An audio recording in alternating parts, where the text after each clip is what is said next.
I'm not going to waste words on you. In my view, society has earned a rest from your activities, and I recommend that you be held for at least 30 years. When the van pulled up to the Bailey and took them away, that's when the big time started for the twins. In the shadows of London's East End, a gripping narrative unfolds, one that chronicles the rise and fall of two infamous figures who left an undeniable mark on the criminal history of the 1960s. This upcoming documentary dives into the enigmatic world of Reggie and Ronnie Kray, exploring the layers of their complex lives and the empire they built in the heart of post-war London. Venturing beyond the surface of the sensational headlines, this documentary is a meticulous examination of the Kray twins' journey, drawing from extensive research, interviews with those who walked the same streets, and a treasure trove of archived material. We aim to unravel the mystique surrounding the Krays. Our journey begins in the working class neighbourhood that shaped the twins' early years, exploring the influences that propelled them onto a path of notoriety. Childhood friends share their intimate insights, offering a glimpse into the bonds that bound the brothers, while the backdrop of East London comes alive through the lens of historical context. As we traverse the maze of narrow lines and crowded markets, the narrative takes on a grit and atmosphere of a bygone era. Rare archived footage and photographs transport viewers into the pulsating energy of the 1960s London, a city alive with music, rebellion, and the looming presence of the Kray twins.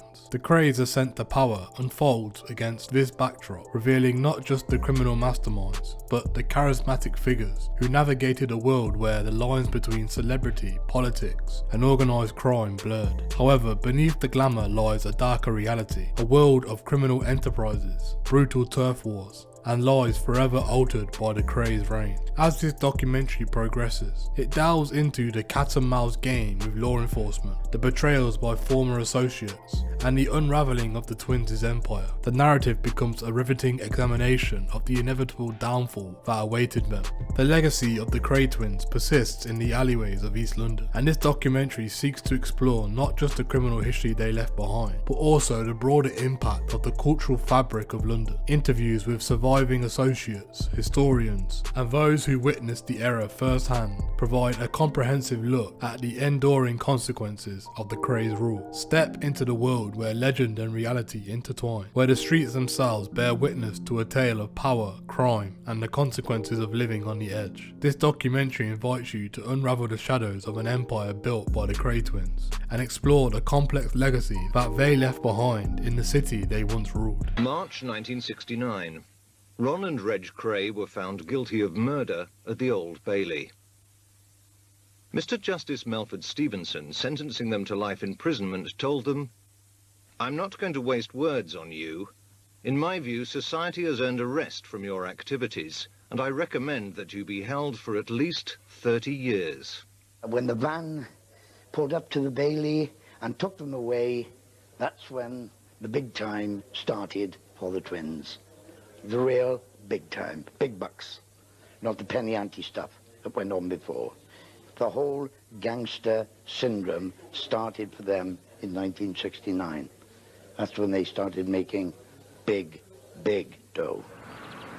Locked behind bars, many believed the Krays' world of violence and menace had come to an end. Nothing could have been further from the truth. For the next 30 years from their prison cells, Ron and Reg Kray ran a multi-million-pound empire, financing a life of luxury and favour behind bars. The Krays made more money inside prison than they did outside. I know they still continue to run an empire, both of them, from inside prison. They'd open clubs. They tell people by letter or by phone to go to those clubs. There was money exchanging hands to open clubs, to take over pubs, betting offices, record shops, snooker halls. The things, really, that they did whilst they were out. But just how big were the Krays before they were jailed? In the underworld, so-called, they were very much halfway down the pecking order. They were not East End gangsters, they were Bethnal Green gangsters, very, very local. They could never move outside that area without being told where to go if they tried to flex their muscles outside their own little patch. on their own little patch, of course, they were pretty formidable. The Krays were very big fish in a very small pond. There were other gangs in London when they were at their reign, just as big, some bigger and more clever than what they were. It was a lot easier to run Bethnal Green 35 years ago, and there was only 15,000 people in Bethnal Green. Now there's 255,000 people, and half of them don't even speak English, and they wouldn't listen to the two tasty geezers who owned the snook wall down the road, whoever they were. The Krays started off as local thugs, hooligans, protection money, etc. They used the talents they had in violence. They could both be very, very violent, yeah. Ronnie was the more violent one, but Reggie was the worst one to upset. If Ron never had his medication, as he told me, he said, I would go mad, he said. You know, they're the only thing that really stopped me from going insane. He used to rant and lose his temper, and his face used to really distort. But Reggie was very calm. He'd done things very coldly, you know. If he was going to stab you, he'd just stab you. I think where Ronnie would have killed in anger, Reggie would have killed in hate. I can remember someone coming into the club and Reggie Kray shoving a comb through their cheeks. Reggie had a long-tailed aluminium-type comb, steel comb, which he shoved through the man's cheeks, both cheeks, tied in a knot. They rolled him up in a carpet and took him out. They weren't rough, really rough people. They were quite gentlemen, you know. It was only if you crossed their path the wrong way that you suffered. Upsetting the Krays brought swift retribution. And Reggie had a big 8-inch hunting knife with a barbed edge on it. And he stuck it through Mickey Morris's arm, and obviously he screamed. I said, pack it up, because I said, you're going to have people run up the stairs. And Ronnie said, never mind about packing it up. He said, do it properly, Reg, do it properly. Put it up his guts, put it up his guts. Violence begot violence. They knew it paid off. So, being twins, the Krays, everybody feared them. That fear, generated by the Krays' love of violence, helped them build a powerful extortion racket in the East End. They had what they called their regular pensions to collect. That was from, like, protection from clubs and gambling casinos and things like that. And then they had their fingers in a lot of other pies, like, you know, where they'd demand a little bit here and a little bit there off of people who had done naughty things which they couldn't really go to the police about, so they'd get money that way. They would hear of the misdeeds of other young criminals in the East End, and they would want their pickings. They were known in the East End as thieves' ponces. That means that they steal off the thieves or take proceeds of their crimes. I reckon they were on an average, like in the 60s, which was a lot of money, about 3,000 or 4,000 quid a week. But the money wasn't ever going in and smashing a place up. It was already there. In actual fact, you went in, you had a cup of tea or a pint. You were made to feel quite at home. And any complaints, it was like the television repairman coming. People were looking forward to you coming. Because if they had any problems, they'd tell you the problems, you'd take them back to the Krays. And then the violent side of the Krays, or the people who carried out the violent side for the Krays, it would be passed on to them. The Krays' activities had now attracted the attention of the top echelons at Scotland Yard. Superintendent Leonard Nipper Reid was one of the special team ordered to bring the twins' reign to an end. Nipper Reid believed Sidney Vaughan was going to be one of his key witnesses. The police wanted convictions, for wanted to use me to get the convictions. They wanted me to actually say that I was witness and there when the Krays had demanded money with menaces. Eventually it ended up in the Old Bailey. The evidence I gave to the court wasn't what the police wanted, so I was made an hostile witness. The case against the twins collapsed. Within hours, they contacted Sydney Vaughan. Brothers grateful. Financial aid tonight. 5:45 Clerkenwell Tavern Pub, opposite Mount Pleasant Post Office. Tell no one. I received a telegram saying that money was being offered to me for my aid, etc. by the brothers. No money was ever forthcoming. Now believing they were untouchable, the Krays moved into London's prosperous West End. But their business techniques lacked sophistication. I think the Krays in their West End of London were a fish out of water.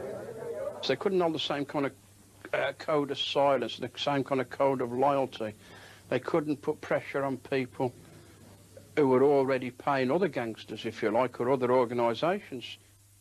Seduced by glamour and glitz, the Krays adopted a high profile, mixing with the rich and famous. Judy Garland, Barbara Windsor and Ronnie Fraser, and boxing legends Joe Louis, along with politicians and lords of the realm. Ronnie loved the glitterous showbiz life. When Judy Garland was here, they took her to one of the local pubs, and they had a piano going and that in the pub. And Ronnie, she said to Ronnie, Judy Garland, I'll do a song. So Ronnie went over to this old girl and he said to her, do you know who that is over there, Annie? So she said, no. He said, it's Judy Garland. And she said to him, piss off. And he said, yeah, it's really Judy Garland. And she sang a couple of numbers in the pub. We were meeting or had clientele such as Brian Epstein, Larry Parnes and these people. Their way of life gave the Krays an opportunity, in particular Ronnie Kray, an opportunity to see a side where money could be made.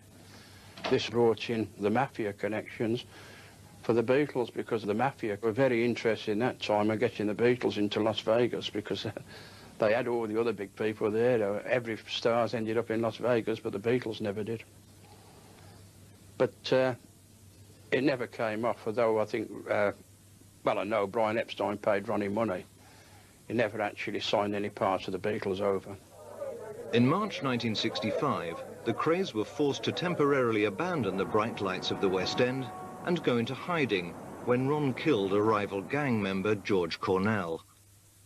Believing Cornell had made insulting remarks about him, Ron walked into the Blind Beggar pub in the Mile End Road and shot him in the head. George had no respect for Ronnie or Reggie. Well, well, well. Mr. Kray. He used to say that Ronnie was a big fat puff. He told May Morris, who was Mickey Morris's mother, that Ronnie was after her son for, like, sexual activities. And Ronnie found out about this and he was very, very angry. And it was about a fortnight later that Ronnie shot George in the Blind Beggar. You haven't got the bottle.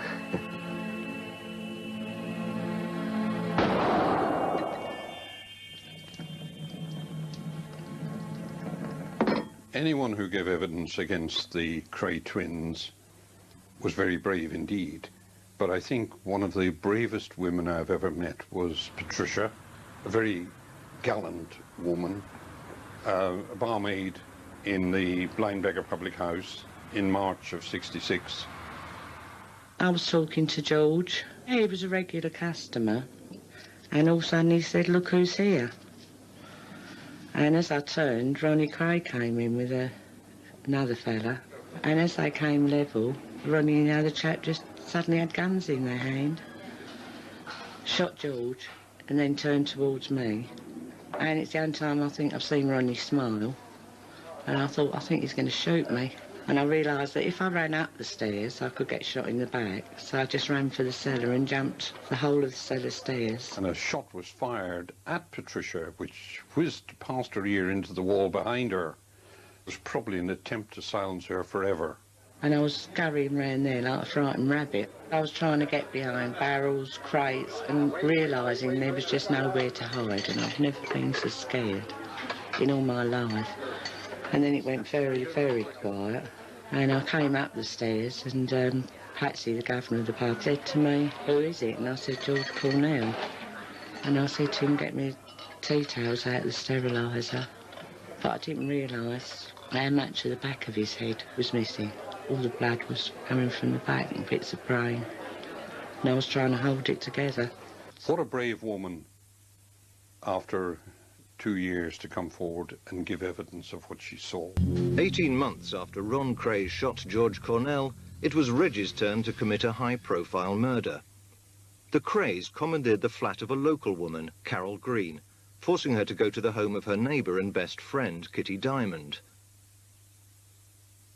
Later that evening, local villain Jack the Hat McVitie was lured to the flat in Evering Road on the pretext of a party.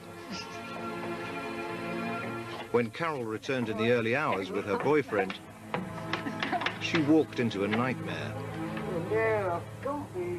Somebody came up the stairs and said to me, "I'm sorry, Carol, you can't go downstairs. There's been a little bit of trouble and we're trying to clear the place up for you a bit. We don't want you to see it in such a mess." And there was a member of the firm walking up the lower basement stairs and he had a washing up bowl in his hand. And the washing up bowl was full with water, but you could see that the water was absolutely running in blood. I was made to go and wait in my bedroom. I could hear various noises outside. There was people up and down the stairs, and at one point it sounded as if somebody was being dragged along somewhere. And also, I'm sure at some time I heard somebody say, "Have you got the hat?" or "Don't forget the hat." And that is when Jack the Hat immediately came into my brain, because you always associated Jack with his hat. My boyfriend obviously was also sitting there listening to all this that was going on, and he turned to me and he said, "I'm telling you, they've topped someone." And I said, oh, please don't say that, they wouldn't do that here. But they had. She was ashen, and I said to her, "What's the matter?" And she was crying and hysterical, and she said, "I think they've killed Jack." When we went over and we went down the stairs, I couldn't believe what I saw. I just saw blood everywhere. There was blood on the furniture, on the couch. There was blood on the walls. The window was smashed.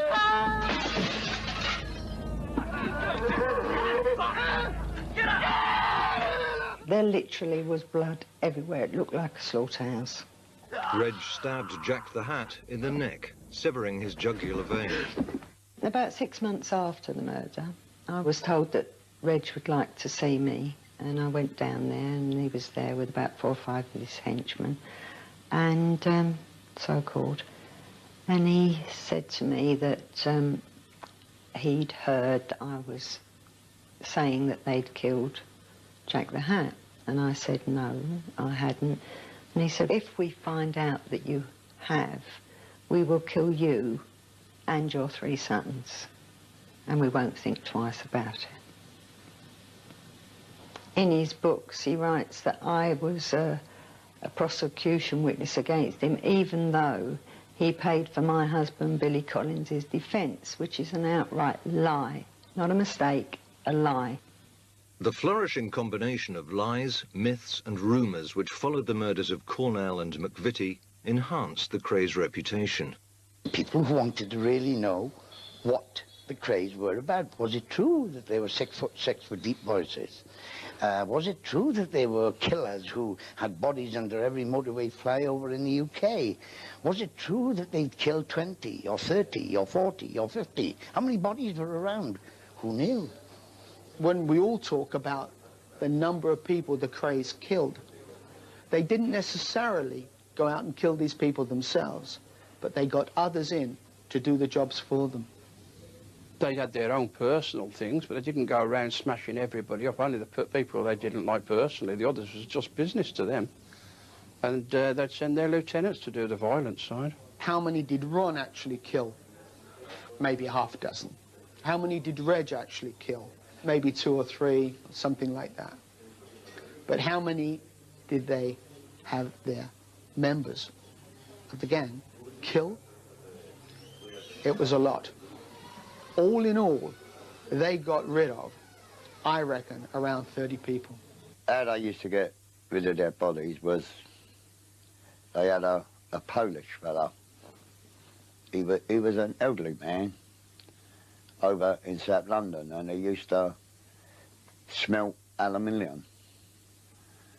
What he used to do, sometimes he used to have to hang on to the bodies for a little while till he could get rid of them. So he used to deep freeze them, so he got no smell, no blood or anything like that about the place. Once the body was frozen up, he used to take the bodies out, saw the bodies up and burn them, cremate them like in pieces in an aluminium smelt. A number of the firm have talked about the incinerators. There's the graveyards. They'd get into the graveyard before a body was put in the hole. They put a body in the hole, put some earth on top, a new coffin would come in on top. They double up in the coffins at the funeral parlour. Then, of course, there was the Freddie Foreman trick of getting rid of the bodies at sea. That's what happened to Jack the Hat. He fed the crabs off the coast of Kent. No body, no crime. It was one of Ron's favourite expressions. Confident they were invincible, Ron, in 1968, decided to expand internationally and forge links with the American mafia. That time when Ron went to America, to New York, to meet the mafia, the families, I think he was very much under scrutiny by the police, who had informers that they had slipped into him. People like Alan Cooper and Joe Kaufman. They were just informants, grasses, if you like, agents provocateurs. And this Alan Cooper particularly, he was an American, a very short little fellow with a lisp and a stutter, and his stutter became worse the longer he was in the Twins company. It got very pronounced. It took them to meet the mafia. He might have met a couple of street hoods, a couple of, shall we say, crew members, but he never met any mafia as such. All he met were actors, people who looked like Italian waiters, Zapata moustaches, big overcoats. Hiya, baby. How you doing? How you doing, Ron? He came back. He was over the moon. He really thought this is it, the big link up between him and his twin and the mafia. It's ludicrous. It's ludicrous. Whether ludicrous or not, Scotland Yard viewed the proposed alliance with alarm and launched a massive operation to end the Krays rule. Finally, the wall of silence, which for so long had protected the Krays, was pierced. In May 1968, the 3 brothers and 8 other gang members were arrested and charged with murdering George Cornell and Jack McVitie and conspiracy to kill. After they were arrested, Ronnie wanted Albert Donahue to say that he killed Jack the Hat, and he wanted Ronnie R to say that he killed George Cornell.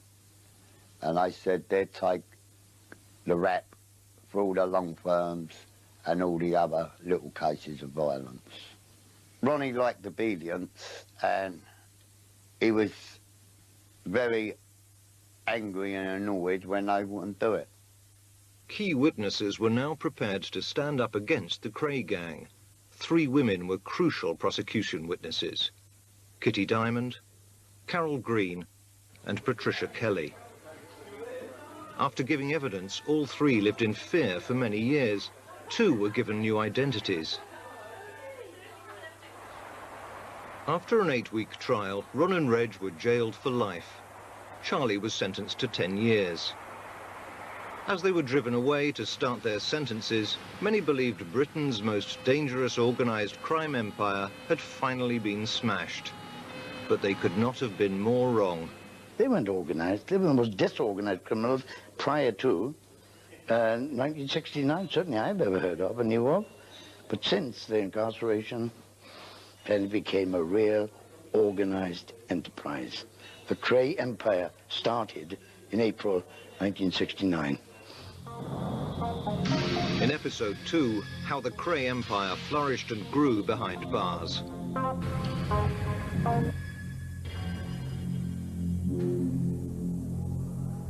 In March 1969, gang bosses Ron and Reg Kray started life sentences for murder. Many believed their notorious crime empire had been brought to an end. But the reality was to be very different. They were still wheeling and dealing from inside prison. It had just moved. The only problem was, for the Krays, that they had to get other people in to do those deals. You know, the network, the people behind the Krays, even though they were locked away, was, you know, was still ongoing. There were still plenty of people who were out there willing to help them and willing to do, you know, things for them. He had his own phone, if you like, his own private phone, where if he wanted that phone, nobody else would use it until he used it. Now, he would use that phone and he would make probably 20 or 30 calls between 6 and bang up, which is about 7:30. You're supposed to have about 7 phone calls a week, but it all depends. If I mean, me and Reggie go through 40, 50 a day sometimes. A day. Conducting business over the phone was not the only way Reg issued instructions. After honing his fighting skills in the prison gym, Reg, who was a professional boxer in his youth, regularly summoned people to meetings. He would have 7 or 8 visitors at one time, well, he's only allowed 2. But he would farm out the others on other people's BOs, visiting orders, but they were all there ostensibly to see Reg, and they would do the rounds. When Reg is done with one visitor, and they go on their way and they'll call you over, you get up off the table and you go and sit down and you have your chat with Reg. And we'd go round like musical chairs.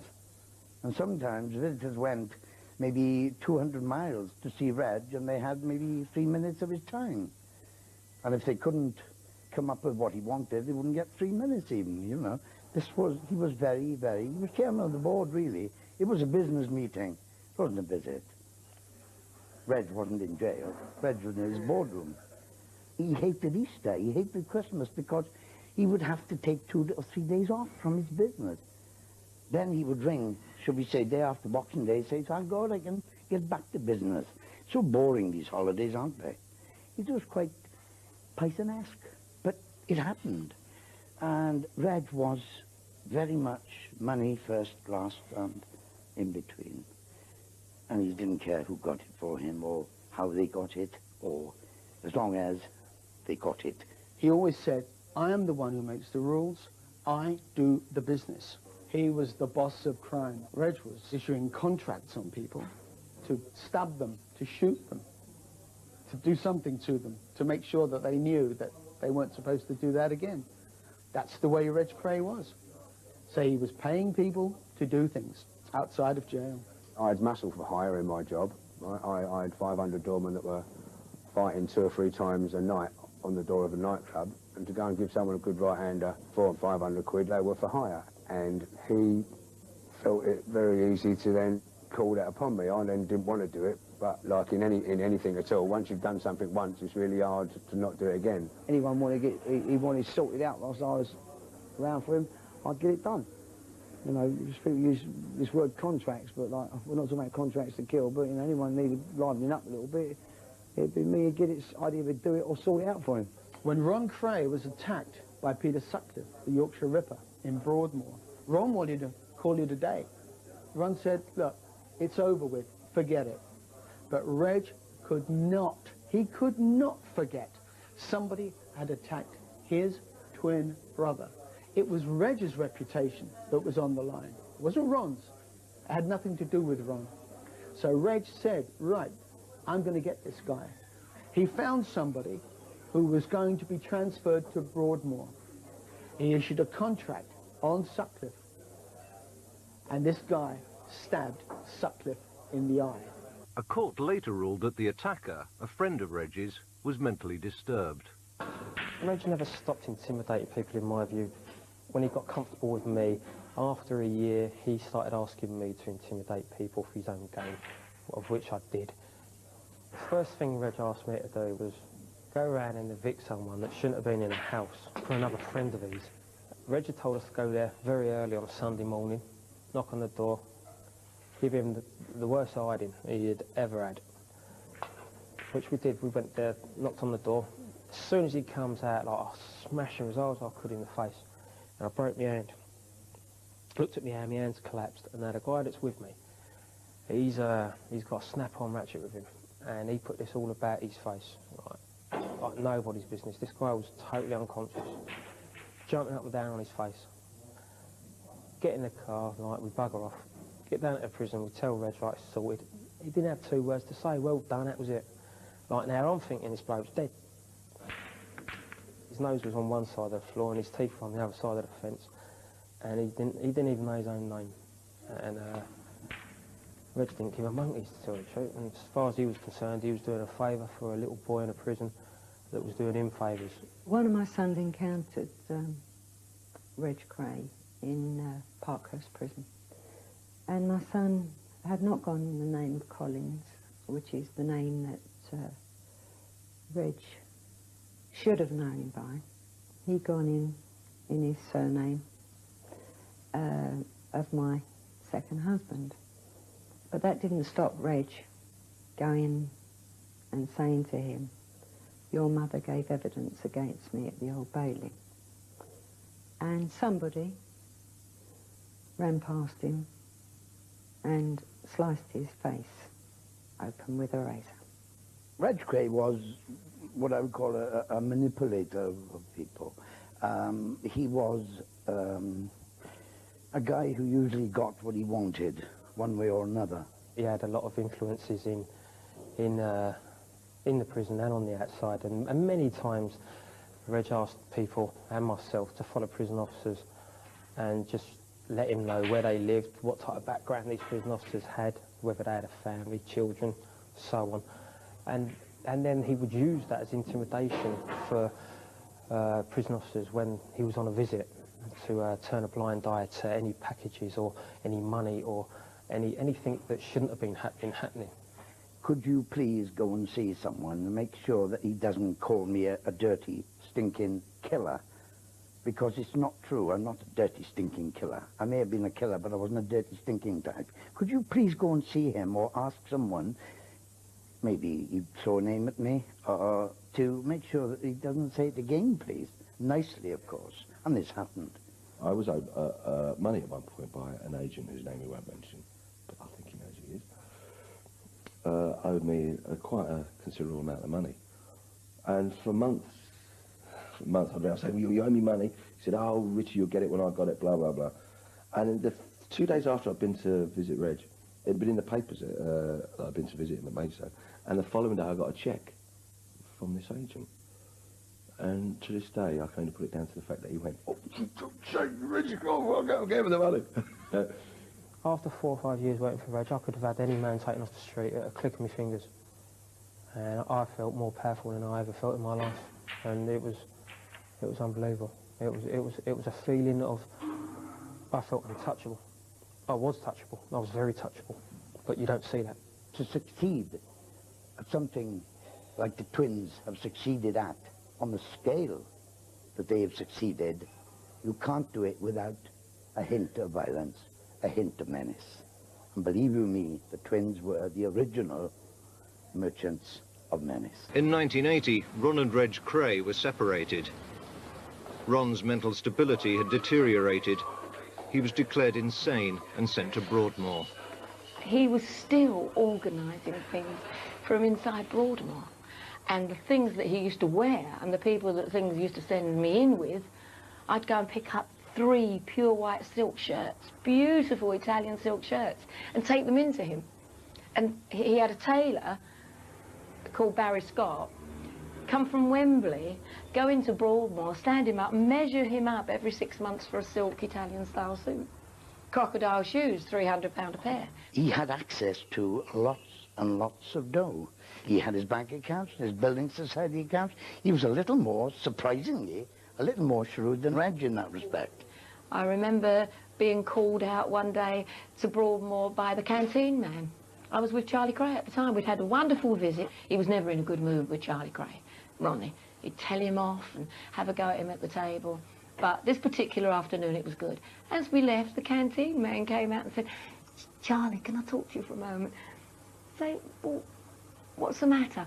"It's about Ronnie's bill." "Well, how can you have a bill? He used to drink 4 non-alcoholic lagers, which was, of course, all you were allowed in there. Barbican, their name was. I'd have maybe 2 teas or 2 coffees. Charlie Kray would have 2 teas and 2 coffees. Well, his canteen bill is £900. Now, we used to have the visits in a hall, and next to the hall was a shop. Now, I'm talking about a shop, not a little shop, something like Marks and Spencer's. In that shop was clothes, lighters, cigarettes, sweets, chocolates, no drink, no alcohol, nothing like that. Trainers. It was and a guy who run the shop, funny enough, his name was Reg. Ronnie was always in the shop buying lighters and get them engraved and send them to people. Christening mugs, you know, he heard someone had a baby, he'd go in there and say, "Reg, would you send a christening mug and engrave it and put it on my account?" One day, I'd just come off a visit seeing Ron, and the guy who owned the shop, little Reg, called me. He said, "Jack," he said, "can I have a talk to you?" I said, "Certainly, Reg, what's about?" He said, "Would you like to come in my office, you know?" So, went in his office, sat down. He said, "I'm a bit concerned, Jack." I said, what's the matter, Reg? He said, "Ronnie's run a bill up at £7,000. I said, "Don't worry. He's going to get £500,000 shortly for the movie. He'll be paid." He went, "Oh, all right, Jack." And he, you know, and going out the door, I said, "Oh, by the way, is he all right for his more credit?" He went, "Don't worry. He can have as much as he wants." He was known in Broadmoor as the watchman. He used to ask his visitors, "Please, could you bring me in a watch?" And he didn't mean a penny ante watch, he meant an expensive watch. And then I'd go with the guy and he'd sit down. "Ronnie Kray, this is Joe. He'd like to meet you." Shake hands. The eyes used to light up like a kid in a factory of sweets. "Oh, I like that watch. Could you get me one like that?" To which, you see, any guy looking at Ronnie Kray, sitting there going to be there for 30 years with no hope of being free, would go, "Oh, have one. You can have it." If you wore anything and then he liked it, you had to give him it. That was it. And when you think about it, doing 30 years, keep him happy we used to do it, you know. Because let's face it, he was doing 30 years, we weren't. So we get, you know, and I had this beautiful coat on. He looked down, he went, "Oh, Jack," he said, "what a beautiful overcoat." And I knew he wanted it. I went, "Ronnie, I'll leave the coat at reception for you, you know." Reg Kray visited his brother every 6 months. The transport would be laid on. He'd have 2 or 3 or maybe 4 heavy guards going with him for the ride. Wherever Reg was, around the country, Parkhurst or whatever, he would have this 6-monthly visit to see his brother, where they could sit down quietly and discuss all their personal business. Released from prison in 1975, elder brother Charlie was fronting the family firm. When Charlie came out of jail, after being inside for 7 years, one of his first contacts was with the mob in New York. These people had certain ideas of how Charlie could get back into business. One of them, of course, was setting up a record company. The initial idea of Attack Music Corporation was to launder money. The original $2 million was to come in, help to set up the company, run it as a legitimate company. But the idea was, because most of the artists came from America and money would be coming backwards and forwards from America, this was an obvious laundering setup. And when I found out exactly what was going on, I was originally a part of that company, I pulled out. I got up one day and I said, "This has gone far enough," and I walked.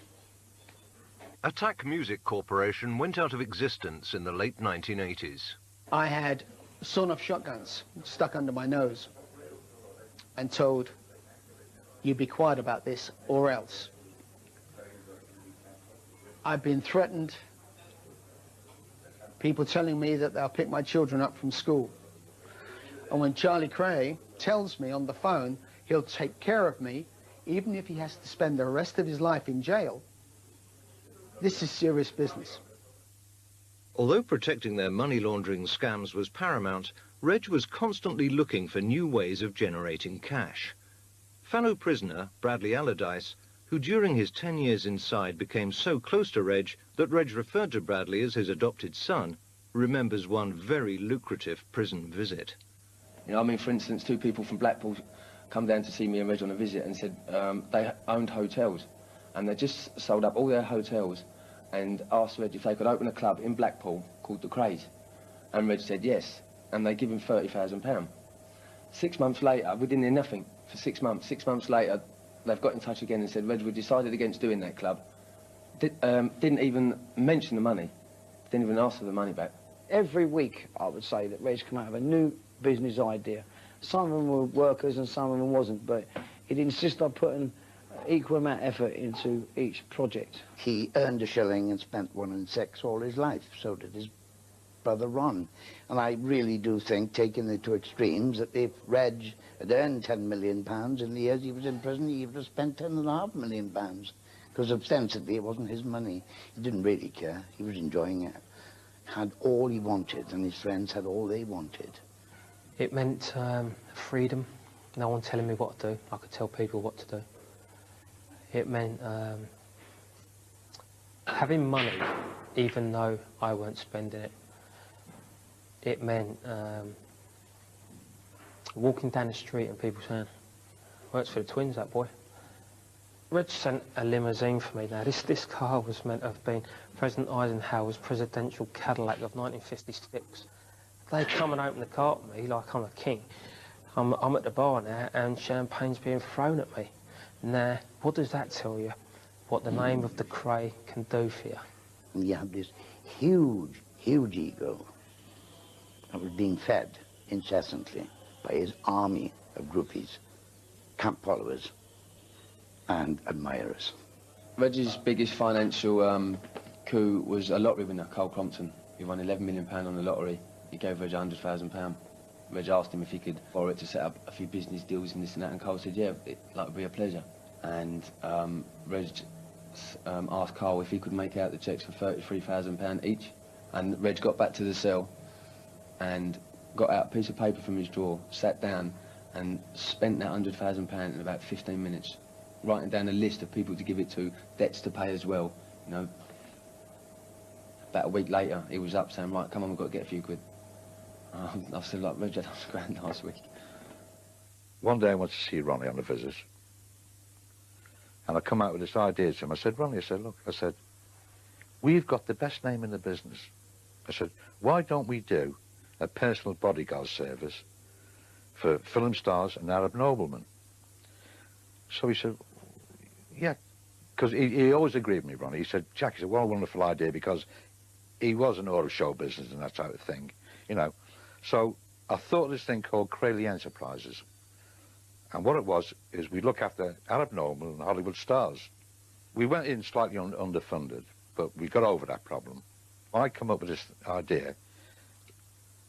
We'll advertise in the Melody for bodyguards. Now, we didn't want these people. So we advertised in the Melody to send a £2 registration fee to join Kray Enterprises as a bodyguard.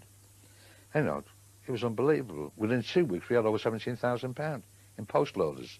They're a good crew, and we'd done everything right. We had accountants, we had a banking account, which I won't get down the side of it. And it was lovely. It was a registered business. The police come to see us. They said, yeah, carry on by all means. We're looking after the Arabs and the film stars. Best thing since sliced bread. They just couldn't stop making money and spending or giving it away. The growing fascination with the Kray cult also attracted a string of celebrities to visit them in prison. One, in the early 80s, was former pop star Roger Daltrey. Roger Daltrey wanted to do the film, and in the end of the day he bought the rights and sat on them for 5 years and didn't make the film in the end, sold them on again. The rights were sold to Parkfield Group plc. The contract says very, very clearly Charlie Kray was to get 100,000, Reg Kray 100,000, Ron Kray 100,000 pounds. Charlie would also get money, quite a substantial sum, as technical advisor. Another set of twins, the Kemps, were picked to play Ron and Reg in the movie depicting their life of violence in the East End. You're in trouble, Jack! Before filming started, the Kemps went to visit Ron in Broadmoor. And when they walked in, they'd on purposely worn overcoats, shirts, ties, and slicked back their hair. Even the wardens on the door, they just couldn't believe it. They said, these are the two guys that are going to play the twins play. And I went, yeah. And we sat down and I said, look, I'll just say hello, blah, blah, blah. Then I'll go and sit with Charlie Smith so you can talk some business. And in case Ronnie wanted to tell them they wanted to pick up little things that he did, you know, especially the hand movements and the quietness of the voice. Because I think everybody you talk to thinks that because they were feared so much, they shouted and screamed, whatever. Well, if a guy's menacing enough, you never have to raise your voice, because Ronnie Kray could just look at you with one look. And what he wanted done was done. And he looked at those two and he just said, who's playing me? And Martin Kemp smiled. And the minute that Martin Kemp smiled, you're the soft one. You can play Reggie. And he looked at Gary Kemp and he went, you're playing me. What'd you say? Me? Nothing. Yes, you did. You called me something. What'd you call me? During negotiations for the film rights, the Krays' biggest underworld rival in the 60s, torture gang boss Charlie Richardson, tried to muscle in on the deal. Richardson sent his associate, Eddie Jones, to see Ron. In 1984, when Charles Richardson was released from his 25-year sentence, for which he served 19 years, he said to me in his office one day in New Cross, why did you pop down to Broadmoor to see the Mad Hatter? I understand that Roger Daltrey's blanked them on more dough for their film. See if we can walk in on it. To help persuade Ron, Eddie Jones took fellow gang member Mad Frank Fraser and the actor Stephen Burkoff, who was to play George Cornell, on the visit. So one spring morn, Frank Fraser, Stephen Burkoff and myself popped down to Broadmoor. Stephen Burkoff was absolutely rigid with fear, I think, at this time. First question Ron said to me was, well, why doesn't Charlie come to see me? Charlie Richardson. Well, I said, it's very difficult, Ron. I said, for him to come and see you, isn't it? You know, you shot George Cornell. Frank, you know, who worked for Charlie. He was a good friend of Charlie's. Olive, George Cornell's wife, is still around in Peckham. What's he going to tell her if he bumps into her? Oh, I went down to see Ron last week, Ron Kray. I mean, he can't do it, can he? Let's be honest. To which Ron Kray replied, well, it's nothing personal, you see, in those days. What you've got to realise is, I shot George Cornell, but it wasn't personal. And Frank Fraser gave a classic reply to that. He said, well, in my book, Ron, he said, shooting a man in the head and killing him, he said, and blowing his brains over the bar of a pub is the most personal thing you can ever do to anyone. It's the most personal thing I've ever heard of. The success of the film glamorized the Krays' violent exploits, creating a wave of hero worship amongst a younger generation. In episode 3, how the Kray movie created a new money-making era, and they cashed in big time.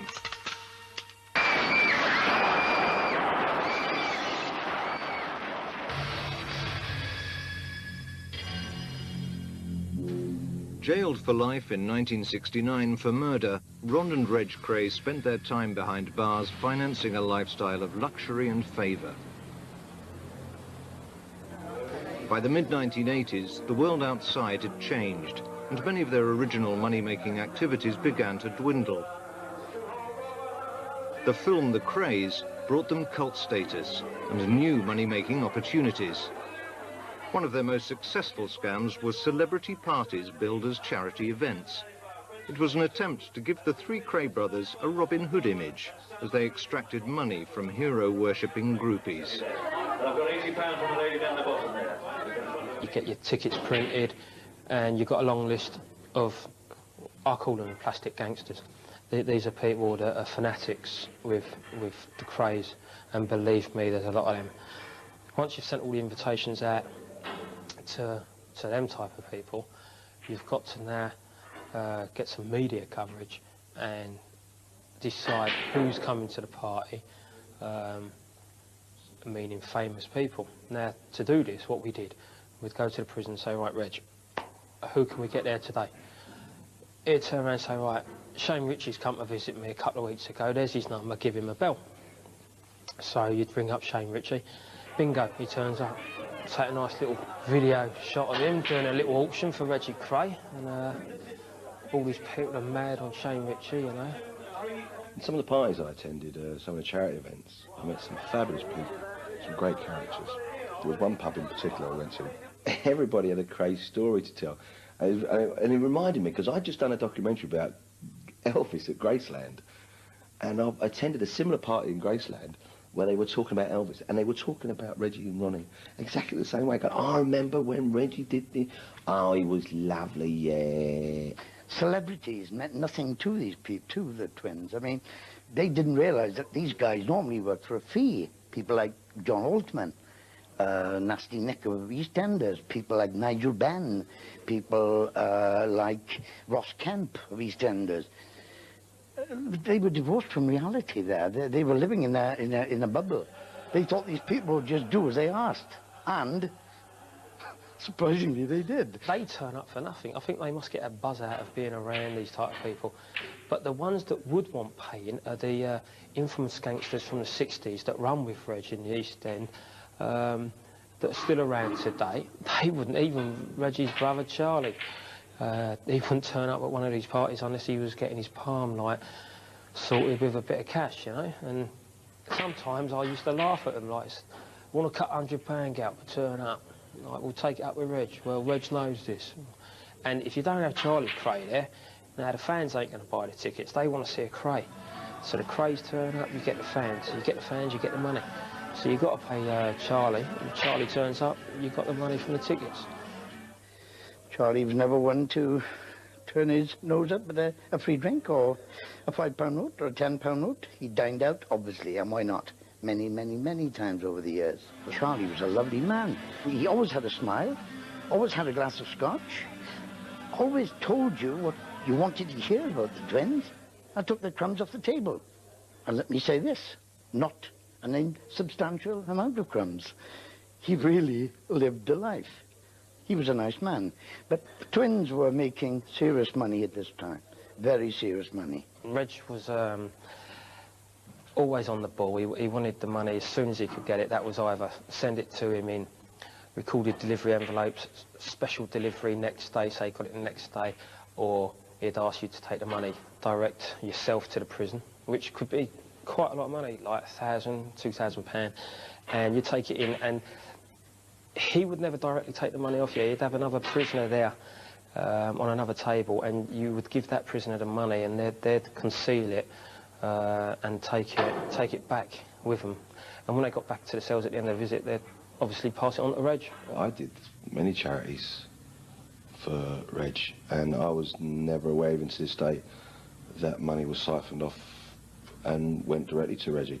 I mean, I've done charities in the past before for obviously other people other than Reggie, and where money's gone missing. And I think if there was ever any rumours that happened, I don't know if Reggie would be responsible. I think people on the outside took advantage of the whole Kray phenomenon, but so I had no experience of it happening with Reggie. One party I did, at the end of the night, it was, I don't know, 12 o'clock, I'm divvying up the money, and someone says to me, like, how much money you made out of this, girl?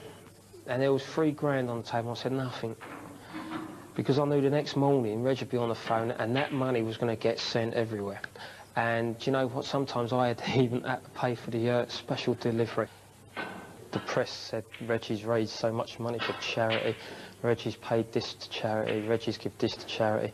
No money was going anywhere other than his pocket. A small percent he'd declare as this is going into the fund, as he called it.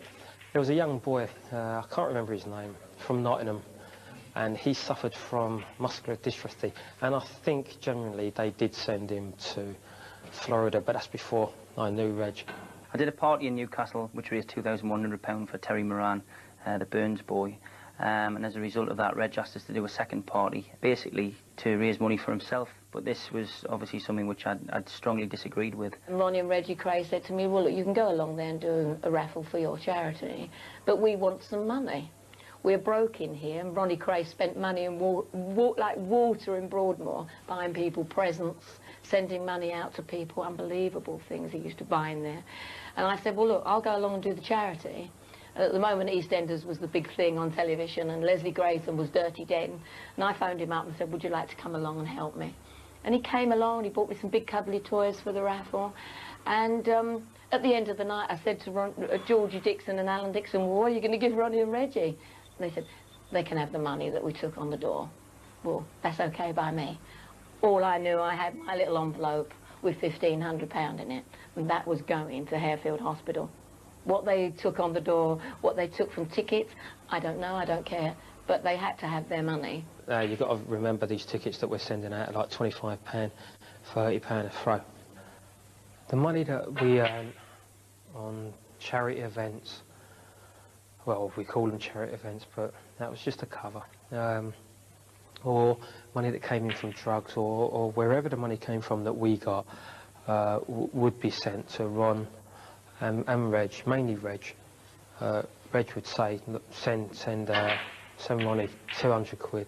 Ronnie would send that straight out to one of his boys, as he called them, his little boys, and Reg would pay his male friends, his young male friends in Maidstone, and for sexual favours. He kept it himself in the closet in them days. I was there a little while before he came out sideways, if you like, as I call it, come out sideways, approached me for sex, and as much as that I was cutting his hair, and I was standing in my shorts and everything, and I was cutting his hair, and he then stroked the back of my leg with his hand. But to his surprise, I grabbed the scissors and I went for him. More than once, Reg was given an official warning by the prison authorities to stay away from young offenders. At one point, he became so concerned about his own sexual activities that he underwent an AIDS test. It proved negative. His, let's call it, gay activities were something that he wanted to keep quiet. One way of keeping those activities quiet was to give presents, favours, a gold watch, a new suit. And that kind of thing through the years cost Reg Kray a lot of money. And again, Reg always needed a source of money to pay people off. He told me that he's had a relationship with a boy, and this young boy is threatening to tell the whole story to News of the World for a substantial amount of money, and that I must stop this happening. So he wants me to travel all the way to Ranby prison and under duress make this kid sign an affidavit, and it listed a number of things, and it said underneath it, if any of the above has been given to any national newspaper, all the above was only for financial gain to myself, and all of it is untrue. He says, well, get up to prison and sort this kid out. This kid comes out, sits down, like, right drippy little looking kid. He should have been dealt with like a lot of other people Reg dealt with, but you see, Reg had a soft spot for him. And I had to sit there and tell this kid, if any of this got into the national press, it'd get really hurt. Now, when I say really hurt, I mean really hurt. And this kid understood what we was telling him in that prison that day. It's all off. The chap is not going to go through with it. Neither ever will he. It will not come up again. You will not hear another thing of or about the nonce from Notts. He's been taken care of. Reg was over the moon. Great, he can't do nothing now, and if he does, I've got this now, and if anything comes out in the papers, I can react to it. He was very much a closet homosexual, whereas Ron was a little more blatant. He confessed to being bisexual, I think, at the age of 19. Shocked his family, rigid, I'm told. Well, he had a great attraction towards young men, Ronnie, but they had to be extremely young and extremely handsome. And he had several in Broadmoor. One, I had to go to Denmark Street, which, as you know, is called the Music Street. with £150 in an envelope, and I had to buy a guitar. And I thought, well, what have I got a guitar for, Ronnie? And he used to say, it's for Charlie. Charlie in here, he's my friend, and wink to me. And I said, where is he? And he said, 3 tables over there. And I'd look and I'd see this handsome, beautiful young boy. Said he's learning to play the guitar, and I want to surprise him for Christmas. He was sitting with his mother, this kid. His name's Charlie Smith, and you see, I presumed that that was a lover, or a would-be lover at the time. So along I go to Denmark Street and buy this beautiful guitar, which was a lot of money, you know, 20 years ago, £150 for a guitar, and they'd have to parcel it all up and send it to Broadmoor. I wonder what they thought in the end, you know, to Ronnie Kray, care of Broadmoor, and a beautiful guitar. But I'd be sent out to buy excellent, unbelievable stuff, you know, cashmere sweaters at Christmas for this Charlie Smith, beautiful watch, underwear, had to have Calvin Klein underwear. Reggie's demands were entirely different. Alcohol was top of his list. Every master brewer in the jails I was in with him, they all had a special brew down for Reg. Good customer. Always paid cash. Prison booze is dangerous. It's made with some very dodgy ingredients, but it is powerful stuff. He used to carry it by the gallon, you know, a great big bucket full. Past the screws, and they'd go, hello, Reg, and look the other way. They, you know, let him get away with blue murders he did. If it wasn't made in jail, like prison hooch, the screws bought the drinking for us. Paid handsomely for it as well, they were. I mean, for a £10 bottle of scotch, we'd have to give a screw 30 quid. Reg had a screw in every nick that would, you know, that was available to do things for him. If me and Reg got a bottle of scotch from a screw, we'd go behind their door and we'd wedge the door up so no one can come in. The relaxing of prison regulations under a new liberalisation policy in the 80s enabled drink, drugs and phone cards to be smuggled in on a regular basis to buy favours for Reg and his close friends. It was quite funny to go on a visit to Reg because a lot of the time the people who I went with would take in alcohol for Reg. You know, a medicine bottle probably with scotch concealed somewhere on that person. And, you know, the added bonus that the prison officers at Nottingham Prison tended not to check anybody, you know, very well, meant that Reg could, you know, basically get a good drink inside him. So the visits to Nottingham, Reg was usually, you know, 3 sheets to the wind by the time I left him. The prison officers in Maidstone Prison used to give him an helping hand back to the cells there. He had so many visitors, so many mules and carriers, that I know that large amounts of booze were smuggled in, yes. Spirits, of course, and other substances, you know. He used to do ecstasy and cocaine in Maidstone. I remember I was over cutting his hair one day over in Maidstone, because I was in Parkhurst and in Maidstone with him, on 2 separate sentences I did. And he had a bag of Charlie, as it's called, slang name for cocaine, and it was like a bag of sugar, you know. I thought it was to start with, until he told Bradley he'd give me a couple of lines, and then they was running around on ecstasy pills, you know, but, you know, he had 30 years. He had to break it up as best way as he could. I know he called me many times between 6 and 6:30, and he'd usually had a drink by then. Hooch, of course. And he was normally quite slurring with his speech, and he would get a little more aggressive in his tone on the telephone than he normally would. And this is his business hour, I think, between 6 and 7, where he would bark out his orders, if people could understand him, and if he was, if you like, nasty in his tone or threatening, that was the time that it would come out. You know, there was no limits on his screaming and shouting, whether you was a day late with his letter, whether you didn't drop off a load of money or collect some money from someone like you should have done, or whether you went round and had a word with a geezer like he told you to, or didn't do it. The shouting from him was all the same. It's all straight up to volume 10. Yeah. Would you do this, please? Effing please? Do you effing mind? Kind of thing.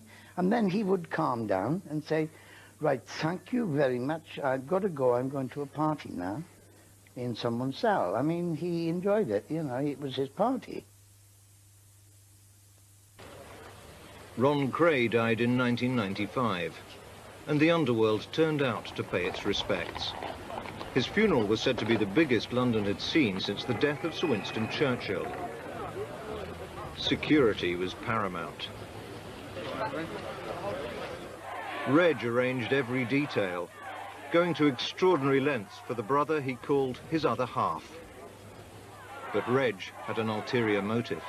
I just remember the vicar saying, he's ashes to ashes, dust to dust, and the coffin getting lowered in, and then the bizarre sight of people who I knew had respect for the family and respect for the twins taking photographs, and somebody with a video recorder, and I was thinking just how bizarre is this, This is a funeral, this is where you're paying respect to somebody who you're supposed to have feelings for, you're supposed to feel close for, and you're standing with a video camera videoing it in. It wasn't until later on that I realised that it was all part of Reg, and Reg lets me make some money out of my brother's death by doing a video.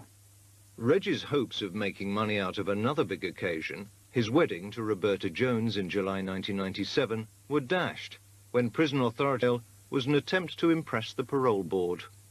I, on his behalf, trademarked the name the Kray twins, and whether or not a court would have agreed with an action that may have been brought for breach of copyright, I don't know, but at least he had control, and if he saw his name being used either in a book or on a piece of merchandise, etc., that he didn't know about, that he hadn't sanctioned, then he would go ballistic. The merchandising really generated hundreds of thousands of pounds. They sold everything, from photographs to cufflinks to scarves to T-shirts to big placards. They sold anything they could do with a double R on it. They would have belt buckles made with a double R on it. They would have pins you could put in your lapel with a double R on it. Calendars, picture discs, tea towels. We done prints of a painting that by Paul Lake. I paid Paul Lake £1,000 out of my own money to get that done. Then I paid to have the prints made up. And we sold them on signed. We got the twins to sit in their cells and sign up these sticky label things, and we stick them either side, one for Ron, one for Reg on it. We were charging, I think it was £195 for them. Anything they could make money on. And there are a lot of people out there who not only were willing to make it, and make it at a reasonable price, there were a lot of people who wanted to pay for it. And there are still people today buying Kray merchandise and memorabilia, even on the internet. I just keep picking bits up off the internet and keep buying it and draining my pockets. I'd imagine I've spent now in the region of £5,500. Now that the three brothers are dead, it's going to increase in value even more. I bought this picture. It's signed by Reg. The actual original one of this was on the internet. They auctioned it off, and that fetched in the region of £750. And then they came up with the idea that they'd do these laminated copies, and these were going for like £10, £15 each. The T-shirts originally were about £15.99, but they're fetching £25 now for some of them. Some of the original ones like this one with a Rough Justice, I mean, you could probably get £30, £35, no trouble, probably even more. I would say that the Krays made more money inside prison than they did outside as criminals. The turnover, I could never estimate what it was, but I'm sure it was, millions. There was 15 main people working for the twins, pulling money in, and I think most of them were pulling in probably more than I did. I must have earned that man 70 grand, £70,000. I would certainly say that I made possibly 100,000 for them in different deals. But the money very rarely touched my fingers, and was always into the Krays' back pockets. When he realised that he had stomach problems, that was around about 1996, 97. He knew then that possibly his days were numbered. Instead of just sitting back and taking it easy, Reg Kray started issuing more contracts, doing more deals. Reg Kray was even doing business on his deathbed. It was a huge amount of money, 200,000 plus, for his last confession. A nice little earner for a killer. In that confession, Reg admitted one more killing. But despite the huge payment, he fails to name his victim. Peter Gillette believes he knows the victim's identity. He didn't elaborate on the programme, but 16 years ago, Reg burdened me with the secret of this other murder he did. It wasn't a villain, it wasn't a policeman, it was a young boy, a young gay boy. It was before they went away. Obviously, they were still living in Vannocks Road, I believe. This boy had got into bed with him, give him a blowjob or whatever you want to call it, give him head, and he'd found it, he'd enjoyed it. I think he's disgusting himself at realising that he enjoyed that sort of thing, and it showed him he was gay or bisexual. Well, he shot the kid. After 32 years and 4 months behind bars, Reg Kray died on October the 1st, 2000. 5 weeks after being released by the Home Secretary on compassionate grounds. He's buried with his brothers in Chingford Cemetery. I think even now, the three are gone to the great criminal empire in the sky. I think the bandwagon will continue to roll and roll and roll. It will expand, it will gain speed, people will come, they will feed off it and into it, and it will always, I think, remain a money spinner for all concerned. Long live the Krays. The Krays are dead, long live the Krays. As our journey through the shadows of the Kray twins' empire comes to an end, we find ourselves reflecting on the complex tapestry of their lives, the charisma that captivated, and the violence that terrorized, as well as the legacy that endures. What began in the heart of East London as a tale of brotherhood and ambition ultimately descended into the dark abyss of crime and betrayal. As we part ways with this documentary, questions linger in the air, inviting you, the audience, to ponder on the intricacies of the Kray twin story. What forces drove these brothers not only to defy the law, but to leave an undeniable mark on the cultural landscape of 1960s London? Can the allure of power and influence ever truly justify the means by which it is obtained? Consider the impact of the Kray twins on the city they once ruled. How have their exploits shaped the narrative of organised crime in London? And what lessons can be drawn from their rise and fall? Does the legacy of the Krays continue to cast its shadow on the East End? Or has time diluted the echoes of their footsteps in those narrow historic alleyways? In the hazy smoke-filled room and the dimly lit streets, the story of Reggie and Ronnie Kray leaves us with a sense of fascination, unease, and perhaps a touch of morbid curiosity. As you navigate the streets of your own thought, what emotions does this tale invoke? Does the complex interplay of personalities, loyalties, and betrayals challenge your understanding of right and wrong? Or does it reinforce the enduring allure of the anti-hero? As we bid farewell to the world of the Kray twins, we leave you with these questions, inviting you to explore the nuances of their story and draw your own conclusions. The echoes of their tumultuous reign continue to resonate, leaving us to grapple with the timeless enigma of those who live on the fringes of society, captivating, dangerous, and forever etched into the pages of UK criminal history.